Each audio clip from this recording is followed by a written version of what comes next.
Hola a todos, mi nombre es Damián Españolo y este es el seminario número 2 del módulo de Fisiología Cardiovascular. Hoy vamos a hablar de electrocardiograma normal y sus fundamentos. Los objetivos de la clase de hoy son analizar la actividad eléctrica del corazón como un fenómeno vectorial tridimensional e interpretar el trazado electrocardiográfico en relación a los vectores principales. Estos dos puntos van a permitir entender las bases teóricas que explican la comprensión del electro y los elementos principales que lo componen. Y en la segunda parte vamos a analizar la parte más práctica, que es la lectura de un trazado, y vamos a intentar identificar el ritmo sinusal, el cálculo de la frecuencia cardíaca y la determinación del eje eléctrico promedio del corazón, e interpretarlo esto en rango a la normalidad. Una forma muy simplificada de explicar qué es un electrocardiograma es definirlo como un trazado que registra la actividad eléctrica del corazón en función del tiempo, a través de electrodos que están ubicados en la superficie corporal. Este hecho ya nos da una idea de que algo que nos permite analizar la actividad intrínseca eléctrica del corazón a través de un aparato que está por afuera del cuerpo, implica no invadirlo, implica no acercarse directamente al corazón, lo convierte justamente en un método diagnóstico de extrema utilidad en la práctica médica diaria, en general, y en la práctica cardiológica en particular. Desde su desarrollo y su invención hace más de 100 años, el electrocardiograma se transformó en una de las herramientas más importantes que tenemos para definir un sinnúmero de patologías cardíacas y trastornos específicos de la conducción eléctrica del corazón. Y al realizar un electrocardiograma obtenemos algo como esto. Sobre la base de un papel milimetrado que va avanzando a través de un rodillo del electrocardiógrafo, hay una aguja que se mueve a medida que registra la actividad eléctrica del corazón y obtenemos este dibujo, ¿sí?, que nos representa en el eje de las ordenadas la actividad eléctrica medida en voltios, en milivoltios de hecho. En el eje de las abscisas lo que tenemos es el tiempo, el papel milimetrado. Ahora vamos a ver en unas diapositivas más, al moverse a una velocidad estandarizada me determina un tiempo que es medible. Pero para obtener un electrocardiograma necesitamos de un aparato llamado electrocardiógrafo, que es básicamente la máquina que, conectada al paciente a través de electrodos en la superficie de la piel, va a registrar la actividad eléctrica. Y a través de un rodillo vamos a mover el papel milimetrado que va a permitir que ese trazado se transforme en un dibujo legible. Esta primera foto nos muestra el primer electrocardiógrafo inventado por Beethoven hace más de 100 años. Y acá tenemos electrocardiógrafos más modernos, que son los que se usan habitualmente en la guardia de los hospitales, como el que van a entrar ustedes en un par de años cuando empiecen la UDH. Lo interesante del electrocardiógrafo es que, eh, si bien el electrocardiógrafo de Beethoven era un armatoste que ocupaba media habitación, el que tenemos ahora, la única diferencia que hay es el tamaño, porque lo que nos permite registrar es lo mismo y la información que podemos obtener del corazón del paciente es prácticamente igual. Por eso, antes de ponernos a analizar un electrocardiograma propiamente, es fundamental detenernos a analizar cuáles son los fundamentos que explican su entendimiento, dado que son los mismos que se utilizan en un electrocardiógrafo como el de Beethoven, tanto como un electrocardiógrafo moderno y digital como el que usamos hoy por hoy en un hospital. Para tener un electrocardiograma necesitamos dos elementos fundamentales. El primero, obviamente, es el corazón. El corazón, como vimos en la clase pasada, está compuesto de sus unidades funcionales, los miocardiocitos, que son células eléctricamente activas. Esto significa que pueden variar su potencial de membrana, su voltaje, en función del tiempo. Y una característica interesante que tienen las células cardíacas es que varían este voltaje de manera ordenada y secuencial a lo largo del tiempo, lo cual las hace predecibles en ese sentido y reproducibles entre diferentes personas. Pero lo que analiza el electrocardiógrafo, a través de los electrodos ubicados en la piel, no es la actividad eléctrica de una sola célula, sino del conjunto de la masa cardíaca, que se comporta como un sinsisio y también tiene la particularidad de que lo hace de manera secuencial y ordenada. Hay una parte del corazón que se activa eléctricamente primero y una parte que se activa después, y eso hace que una gran masa de músculo se active primero y luego otra, y esto es lo que podemos medir desde lejos, desde las extremidades del cuerpo, con un electrocardiógrafo.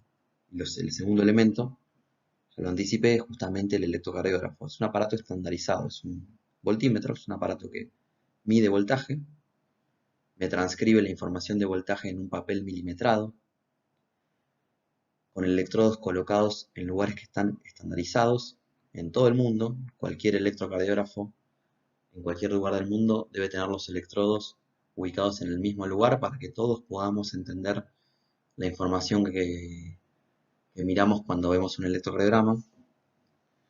Y lo que me permite justamente esta colocación estandarizada de los electrodos es definir las derivaciones, los observadores de la actividad eléctrica del corazón. Vimos también la clase pasada que a grandes rasgos en el corazón tenemos dos grandes tipos de células. Aquellas encargadas de conducir el impulso eléctrico, también llamadas células cálcicas o fibras lentas, y aquellas encargadas de generar la contracción mecánica a través del impulso eléctrico, también llamadas células musculares ordinarias, fibras rápidas o fibras sódicas. Y justamente esta organización que tiene la histoarquitectura cardíaca, la que permite que la actividad eléctrica sea extremadamente ordenada y secuencial. ¿Qué significa esto? Que el impulso eléctrico, en condiciones normales, empieza en un punto específico de la estructura cardíaca, termina en otro, y en el medio hay una serie de pasos que, como dije recién, en la mayoría de los casos normales se deberían producir en todas las personas.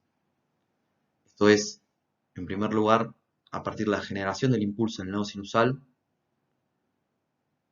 la activación del músculo auricular, o sea, despolarización auricular, generando lo que conocemos como onda P, el pasaje del impulso eléctrico a través del nodo AB, para luego llegar a la masa ventricular, generando la despolarización ventricular, lo que se traduce en el electrocardiograma como complejo QRS, y por último, la repolarización de la masa ventricular, lo cual se observa en el trazado como la onda T. Existen varios modelos teóricos que intentan explicar el funcionamiento del electrocardiograma. Uno de ellos es el modelo vectorial, es el que voy a utilizar hoy para explicarles esto. Es el más difundido, en mi opinión también es el más fácil de entender. A modo de comentario, existen otros modelos teóricos que intentan explicar el funcionamiento del electrocardiograma. Son un poco más precisos, son mucho más complejos y no tienen tanta utilidad para un primer acercamiento al electrocardiograma. El modelo vectorial establece a grandes rasgos que un electroexplorador, en este caso representado con la letra A acá, es el que va a obtener la información de la variación eléctrica que ocurre en el corazón. En un caso hipotético en el que el corazón está totalmente polarizado, supongamos que todas las células miocárdicas en un momento dado se encontraran en la fase 4 del potencial de acción, o sea que están con el potencial de membrana intracelular negativo y por ende el exterior negativo. En ese caso, con todas las células polarizadas, el electroexplorador no vería la presencia de ningún dipolo, no vería ninguna variación del potencial eléctrico en diferentes partes del miocardio. Pero si en un determinado momento una parte de la masa cardíaca comienza a despolarizarse, aparece algo en esta masa que antes no estaba, que es el dipolo eléctrico, ¿sí? Que es un sector de la masa cardíaca que tiene una parte positiva y una parte negativa. Eso es lo que nosotros en teoría denominamos dipolo eléctrico y le damos una representación vectorial porque ese dipolo tiene una posición específica en lo que es la masa cardíaca, en la estructura tridimensional cardíaca, tiene una dirección, tiene un sentido y tiene un módulo, o sea, hay una cantidad de masa que tiene una parte positiva y una parte negativa. A modo de convención también, esto no se los había dicho, pero decimos que el electrodo explorador, por convención, va a dibujar una deflexión positiva cada vez que observe un dipolo o un vector desde su cabeza positiva. ¿Bien? Esto en el gráfico que a la derecha lo vemos de una manera más simplificada, como si fuera una célula aislada. Aclaro y les recuerdo nuevamente que el electrocardiógrafo, los electrodos, no analizan la actividad eléctrica aislada de una célula, sino que observan las variaciones del potencial eléctrico en grandes masas cardíacas. Afortunadamente, como les dije antes, al tener un comportamiento tan ordenado y secuencial, puede ser explicado con algo tan sencillo y tan simple como es un dipolo, un vector. Entonces, nos encontramos acá en la mitad del fenómeno, en el cual una parte del corazón se está despolarizando y otra parte todavía no lo hizo. Y tenemos al electrodo explorador que está observando un dipolo en una posición tal que genera una deflexión positiva. Esta deflexión positiva termina y vuelve a cero, como ven acá, cuando toda la masa miocárdica pasa a estar despolarizada. O sea, cuando nuevamente deja de haber un dipolo eléctrico y pasa a haber una homogeneidad en el potencial eléctrico de toda la masa cardíaca.